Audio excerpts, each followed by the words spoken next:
Hello दोस्तों, जैसा कि सेल की परिभाषा और सेल के बारे में सब चीज़ बता दिया गया था, लेकिन इसे यह बता दिया गया था कि सेल के कनेक्शन, कि सेल कनेक्शन कितने प्रकार से हमारे होते हैं। देखिए, आपको बता दिया गया सेल के कनेक्शन कितने प्रकार होते हैं। हमारे 3 प्रकार के होते हैं।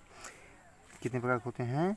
3 प्रकार के। एक होता है सीरीज, एक होता है पैरेलल, एक होता है कंबाइंड होता है। मतलब सीरीज, पैरेलल, कनेक्शन। ठीक, इतना तो आपको बता दिया गया था। अब देखिए कि आगे देखिएगा कि कनेक्शन बताने के बता दिए, लेकिन कनेक्शन क्यों करते हैं हम, सीरीज क्यों करते हैं, पैरेलल क्यों करते हैं, कंबाइन क्यों करते हैं, करने से फ़ायदा क्या है हमको। कि अगर हमको देखिए, आपको बता दिया गया था कि 2 या 2 से अधिक सेलों को जब जोड़ते थे तो हमारी क्या निर्माण होती थी? बैटरी होती थी। लेकिन कब जोड़ेंगे, किस अवस्था में जोड़ेंगे, हमको आवश्यकता क्या चीज़ है कि जोड़ने की, कि हमको क्यों आवश्यकता पड़ी। ठीक, अब देखेंगे अगर कोई चीज़ हम करेंगे उसकी आवश्यकता क्या है। अब देखिए, सेल और बैटरी के बारे में आपको विस्तार से बता दिया गया था कि अगर देखिए कोई एक वस्तु, मतलब एक है, वो हमारी सेल होती थी। लेकिन एक सेलों का समूह जब बन जाता था, कोई या पैरेलल हो या सीरीज हो, कोई या कंबाइंड हो, उसी में अगर एक उसका समूह बन जाती थी तो क्या कहलाने लगती थी हमारी, वो हमारी क्या कहलाने लगती थी? बैटरी कहलाने लगती थी। ठीक, अब देखिएगा सीरीज कनेक्शन का प्रयोग कहाँ करते हैं, इसका प्रयोग कहाँ करते हैं, इसका प्रयोग कहाँ करते हैं। ठीक, अब देखिएगा, ध्यान सुनिएगा, सीरीज कनेक्शन का प्रयोग हम कहाँ करते हैं? जहाँ पे हमको क्या होती है, हाई वोल्टेज की आवश्यकता पड़ती थी। क्या होती थी? हाई वोल्टेज की आवश्यकता पड़ती थी। लेकिन इसकी कहाँ करते थे? जहाँ पे हमको क्या होती थी, हाई करेंट या लो वोल्टेज, या हाई या लो करेंट, यहाँ पर हो जाएगा लो करेंट। लेकिन एक चीज़ देखिए, कंबाइन का प्रयोग कहाँ करेंगे? कंबाइन का प्रयोग वहाँ करेंगे जहाँ हमें आवश्यकता के हिसाब से हाई वोल्टेज की आवश्यकता भी पड़ जाए, हाई करंट की आवश्यकता भी पड़ जाए। मतलब या हाई वोल्टेज या हाई करंट की आवश्यकता, कोई एक आवश्यकता पड़ जाए, उसका उपयोग हम वहाँ करते थे। ठीक है, अब आगे देखिएगा आप, देखिए सीरीज कनेक्शन। एक चीज़ और देखिएगा कि जैसे हम क्या करते थे, जब हम रजिस्टेंस का कनेक्शन करते थे, रजिस्टेंस कनेक्शन करने के लिए हम देखिए हम क्या करते थे, हाई क्या होती थी, पैरेलल में हाई वोल्टेज हमको मिलती थी। पैरेलल में क्या होती थी? वी R1 R2 और R3, मतलब क्या होती थी? वोल्टेज की मान हाई मिलती थी। लेकिन अगर पैरेलल सीरीज की बात की जाती थी, सीरीज में क्या होती थी? हमको हाई करंट मिलती थी। I1 I2 धारा की मान समान रहती थी। आई हो गया, R1 R2 R3 हमारी बैटरी लग जाती थी, एक कनेक्शन बनती थी हमारी। ठीक, लेकिन अब आगे देखिएगा, सीरीज कनेक्शन में देखिए सीरीज कनेक्शन होती क्या कैसे। देखिए, सेलों के संयोजन क्या करते हैं, 2 या 2 से अधिक सेलों जो होती हैं उसकी हम क्या करते हैं, एक देखिए इसका परिभाषा क्या होती है कि प्राय पहली सिरा के, मतलब हमारा सेल क्या हो गया, ये हो गया हमारा सेल बन के बैटरी होती है। मान लीजिए ई वोल्टेज की है, ई वोल्टेज, मतलब वोल्टेज का मान इसमें क्या होती है, समान होती है। और इसमें क्या होती थी, करंट की मान समान होती थी, इसमें वोल्टेज का मान क्या होती है, समान होती है, जस्ट अपोजिट होती है। इसमें पैरेलल में जो चीज़ होती थी वो इसकी सीरीज में हो जाएगी, इसकी सीरीज में होती तो उसके पैरेलल में हो जाएगी। ठीक है, अब आगे देखिएगा आप। ठीक, अब आगे इतना देखने के बाद आगे फिर देखिएगा आप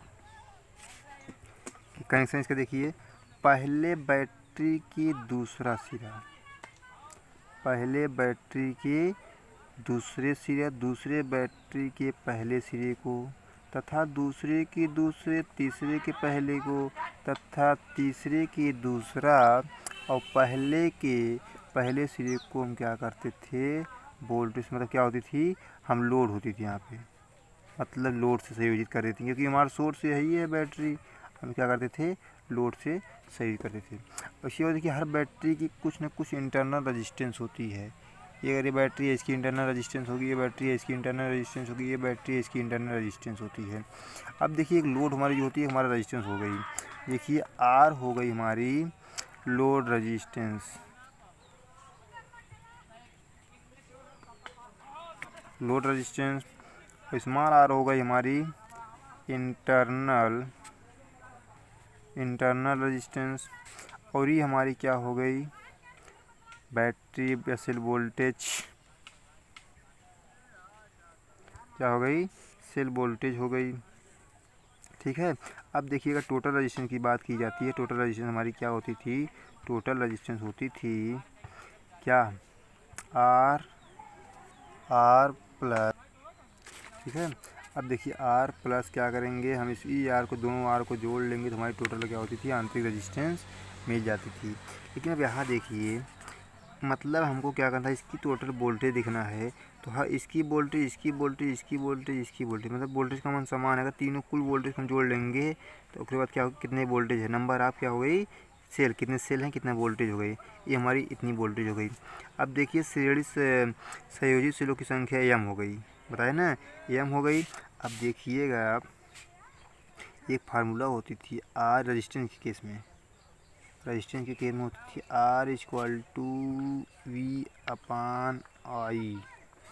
ठीक, अब यहाँ टोटल वोल्टेज हमारी ये हो गई, मतलब यहाँ पे होती थी। लेकिन अगर बैटरी केस में number of cell equal to विद्युत वाहक बल, मतलब टोटल बैटरी के विद्युत वाहक बल अपान ये हर सेल की अलग अलग क्या हो गई थी, हमारी वोल्टेज हो गई। यहाँ देखिएगा श्रेणी संयोजित सेलों की संख्या एम, अपेक्षित मतलब विद्युत वाहक बल ई, सेलों की विद्युत वाहक इतना हो गया।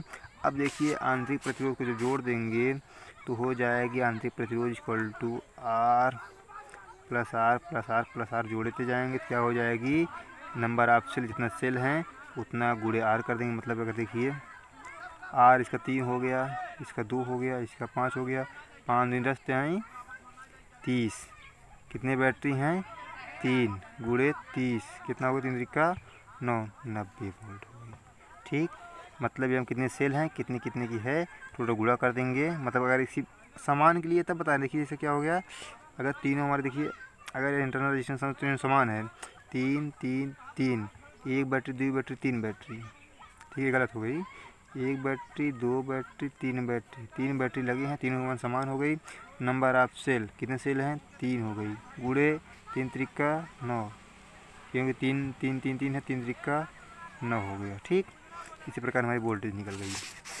अब देखिएगा, अभी आपको बताया गया था कि देखिए total resistance R equal to, मतलब total resistance R T, total resistance हो गई, क्या हो गई total resistance R T equal to हो जाती है आर प्लस स्मॉल आर। ठीक, अब देखिए फार्मूला बताया गया था आपको, क्या बताया गया था, I equal to V upon R से।